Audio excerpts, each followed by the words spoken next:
Hello guys, welcome to the next episode of this video. This particular video we're talking about how, let's say, forensic science, the police service, or any kind of the CID, FBI, NIE, how they solve crime. So this is typically what this video is about. So whenever a crime happens, so first we have what you call the first respondent. So that's the person that responds to the crime scene. So these are the people who mostly in Ghana here, they are the police officers. So they will barricade or what you call secure the crime scene where the crime took place. So the crime scene is simply where the crime took place.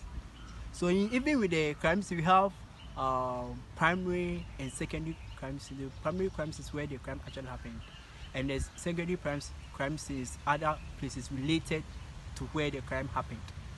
So in typical real life crime scene investigation, it's mostly not the primary, it's mostly the secondary crime scene. It's mostly what you see.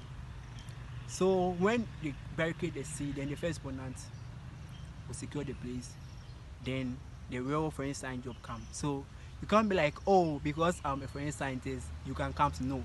First, it is the police that will contact you as a forensic scientist to come to the scene. If the police have not invited you, you don't come in charge of that case. So you will decide to bring the experts to the scene. So when you are not invited, as I said, you're not supposed to come there. So they will secure the crime scene. The police service, the Ghana police service have a crime scene management team. So they will come in to secure those evidences. Then you have those also at the lab. So those at the lab are those that are going to analyze the evidence. So when it's fingerprint, it will be submitted to the Ghana police service fingerprint lab. So when it's DNA, it will be submitted to DNA lab. When it is about digital forensics, then it will be brought there. So these people have to come together. They will have the analysts, those who are the intelligence analysts. They will analyze the evidence that has been submitted to them, giving clues about how the crime. So they will give them more of the crime scene construction, the reconstruction of the crime scene. That's what forensic engineering. So try to find out how reverse engineers. So you have to find out how the crime happened. Then when it is issues about death, there's a dead body. So that's when the Coroner Act comes in. So the Coroner Act of 1960 talk about how autopsies are being done. So the coroner in Ghana here, the coroner is the one who do inquiry into a death investigation. He do inquiries about death. So he will have to be the inquest to the pathologist. So the pathologist will conduct an autopsy, what we call the postmortem, to find out the cause of death, the manner of the type of death. So he will have to do all this and also send a report back to the coroner. So with that, then the police can also start with their criminal investigation into a death that they suspect that is sudden or is unnatural death. That means that death was not caused by, it was not a will of God. They think somebody might have perpetrated that crime. Then it will begin a serious criminal investigation to find out those who committed the crime. So a pathologist would be called when the court find out, or maybe they want him to come and explain to court how he arrived at the findings. So the ballistic expert will also assess when it comes to the bullets, whether the bullets in the body, sometimes how the gunpowder spread, will show whether it's a contact shot, a near shot, or a fast shot, based on how.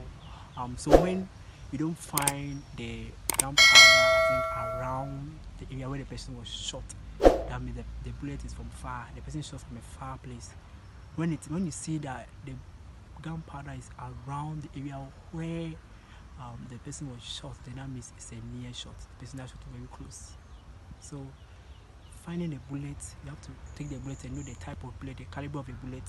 Then the gunner was used. So using the bullet, you can find out. Then using a comparison microscope, we can compare the bullet with the one that with our test fire to compare if there's a match, find out which one. So you can assist in the investigation process to know and help us find the victims and all that. So the pathologist can be called as an expert witness or a professional witness at the court if they want to come and explain their findings to the court, maybe by the defense attorneys at the court.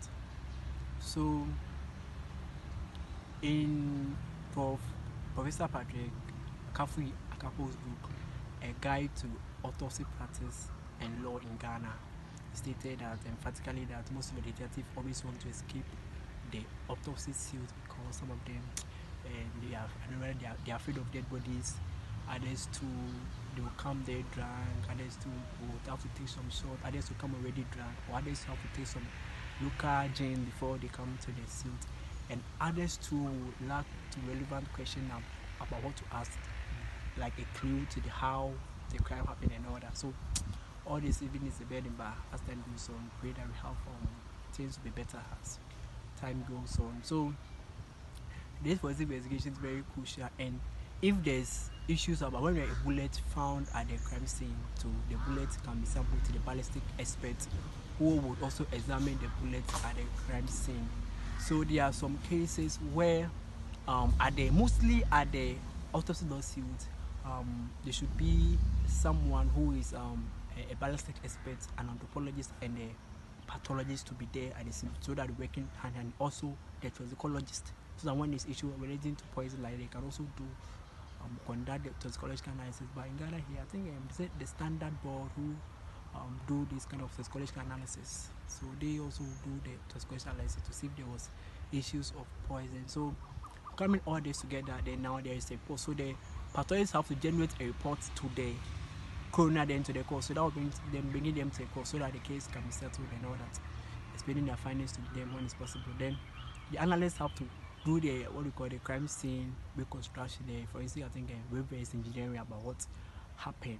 So with that, you'll find out who the suspect, and now find out the real perpetrator of the crime. So this is typically how forensic investigation, how this detective, forensic scientists, then investigators, and how they solve criminal investigation. So this brings us to the end of the video. Don't forget to like, subscribe, and share this video to other people.